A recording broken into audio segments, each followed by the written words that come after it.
morning, everybody. It's cold.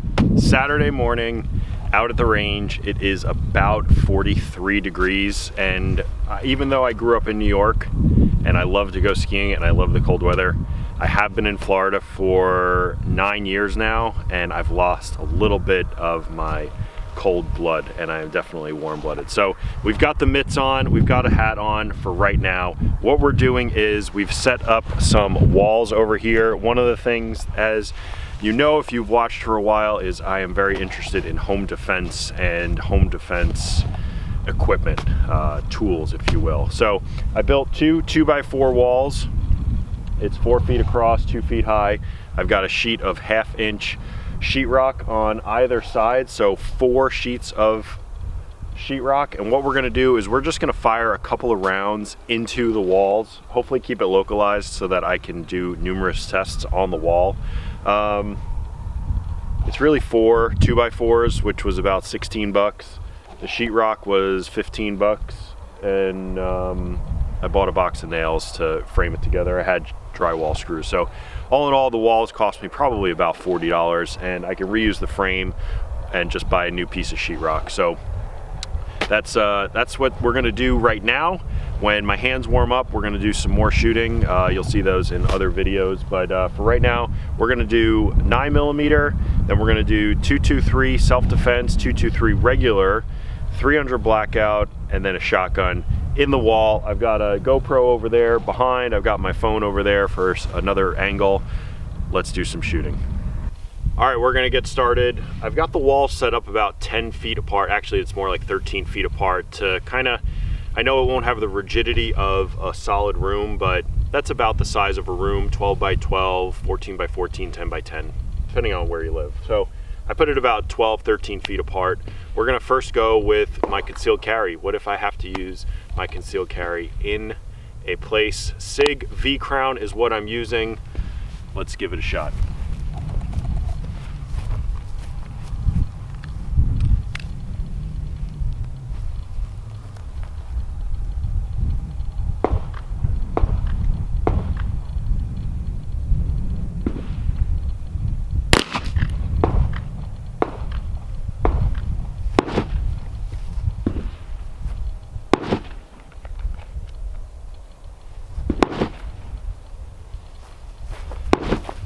Mainly what I want to see is what it does after it goes through that first wall. So let's go check it out.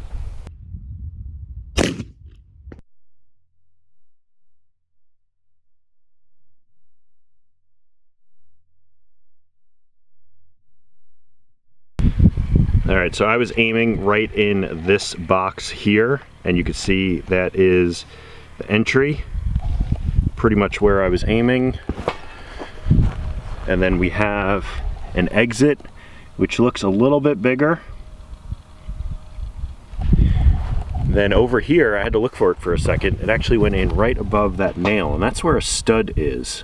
And what did it do on the other side? Well, it made a big open hole.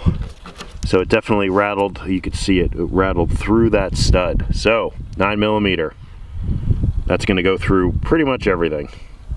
All right, pretty interesting stuff with that SIG V-Crown out of the 9mm, just the handgun. This is the EPC9. I've got a Hornady Critical Duty, or Critical Defense, and yeah, let's see how it does.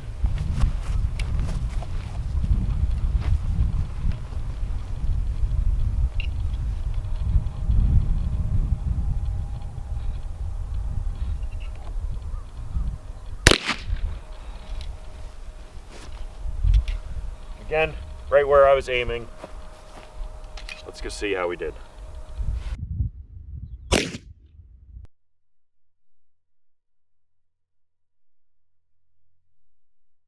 On the left, number 2, I'm gonna have to start marking these. That is the Critical Defense, and then that is the Critical Defense on the left, and the SIG V-Crown on the right.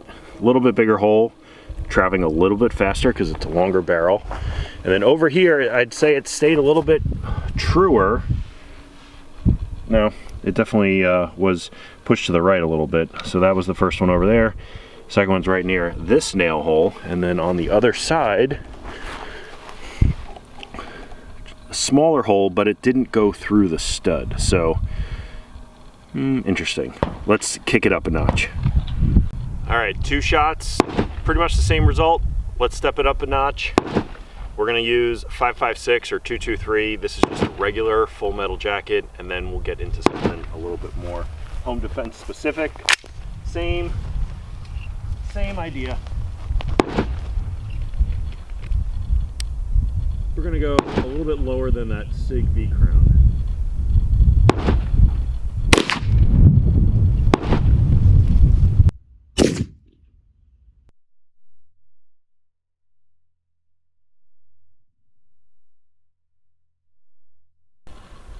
All right, you see the V crown, you see the Hornady. That is just a 223 full metal jacket. Smaller exit wound or exit path on this first piece because it's just traveling so much darn faster. And then over here, straight through, it's almost like that was the first piece of drywall instead of the third. And then this exit, see, this is where it gets a little messier on this last piece of drywall. Not as small as the other ones. Let's break out a home defense round. I'm gonna be perfectly honest with you. My hands are cold. We've got a Winchester Silvertip 64 grain. This is more of a home defense round. Let's see what it does.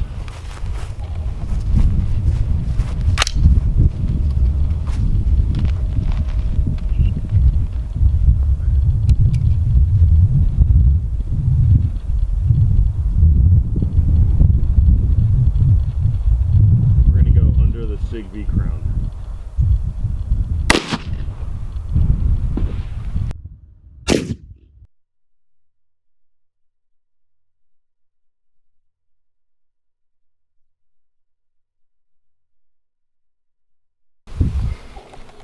All right, that's where I was aiming. Pretty straightforward entry. Bit bigger. You can see it's much bigger exit than the regular 223. Pretty nice exit there, but it's really not what we want. We want to see something that stops. So this one definitely deflected a little bit to the right. You could see it did not go in straight, whereas that one went in pretty darn straight. That one definitely was tumbling. What does that mean for the exit of the fourth piece? That's a big channel. So that's the 223 regular, and then that's the exit. Pretty neat stuff. Let's do 300 blackout. 300 blackout, this is just a Hornady 110 grain VMAX. Should be traveling around 1900, 1800 feet per second. So faster than the 9mm, slower than the 223. Let's see what it does.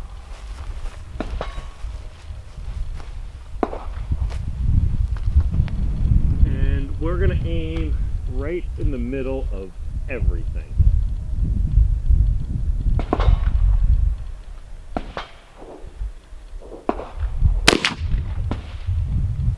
Not a bad shot.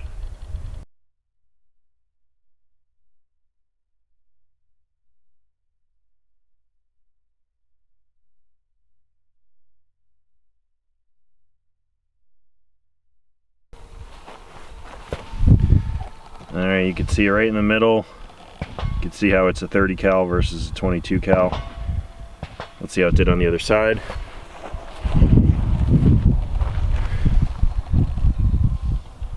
So the Silvertip's on the left, the regular 223 is on the right. You can see it's got a bigger channel or exit, but those 9mm have a wider diameter, so they have a bigger exit out of this piece of drywall than that 300 blackout. And then over here, it doesn't look like a 30 cal anymore. Looks about the same as the 223s. except for the silver tip because that one was tumbling. And then on the other side,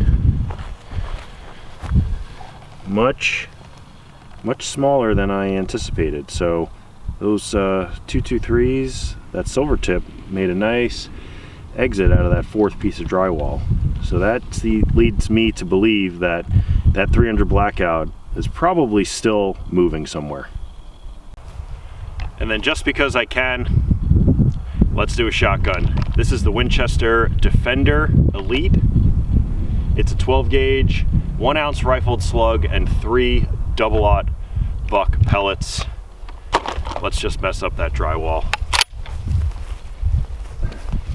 I'm not even gonna aim anywhere. This is gonna hurt because it's so cold.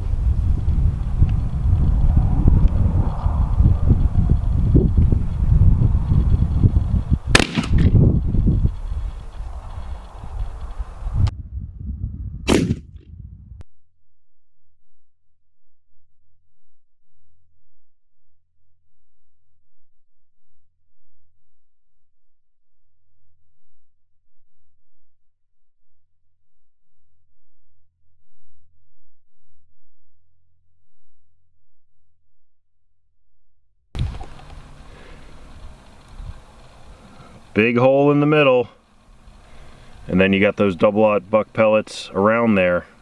Pretty even, pretty uniform flight path, pretty impressive. And coming around here, you got a big exit, and those double-aught bucks, you can see right through that top one, look just like a 9mm exit, maybe bigger than that 300 blackout. And then coming around here, that definitely caught a piece of the stud, and you could see how they spread out. I don't have a ruler here, but definitely spread out a little bit more.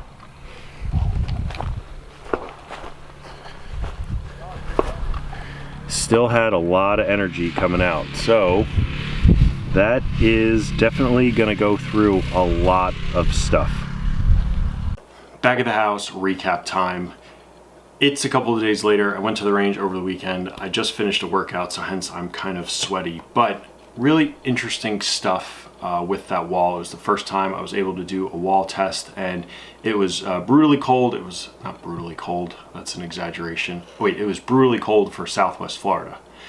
And it just took me a little bit of time to set up, and one of the curses of having a well-run range is that the place was busy and I did not have as much time as I thought, so I didn't get to film as much on the wall. I had a couple other ideas, but with this video I've got more ideas, and I know people are going to leave comments in the comment section, and that's going to kind of give me more ideas of what I can do with these walls. So the real reason why I wanted to do a wall test was over penetration. If you have to use a firearm inside your home, what are you going to do to something or someone on the other side of the wall? That is why Rick from Achilles Heel Tactical preaches accountability. You want to make sure you hit your target.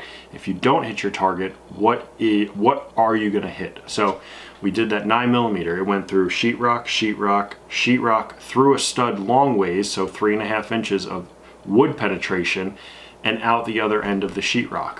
The other 9mm through the EPC went right through. The 223 and the 300 blackout went right through. Nothing stopped it.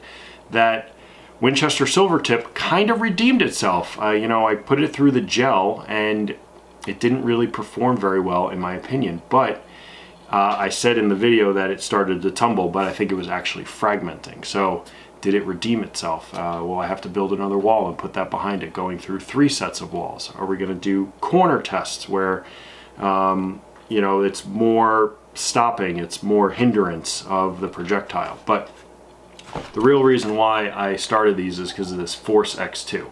And I just didn't get a chance to try these. These are double-aught buck that are supposed to split when it hits a wall. So what will that do for overpenetration? That's how Federal bills it. And I tried it with some cardboard, but that really didn't do anything. So now I have actual walls. But you saw I tested it with these Winchester Defenders. I mean, that slug went right through, no problem. And those double-aught buck went right through, no problem. And then what about something like this Barnes with a 1 ounce slug that is more of a hollow point? Would that slow it down as it flowers out? I don't know, and that's what we're gonna do. But I already said I got some more ideas that have come about based on this test, and this video is already longer than I wanted it to be, so I'm just gonna end it right there. Tell me what you think down below. That's gonna do it for this one. Like and subscribe. We will see you in the next video.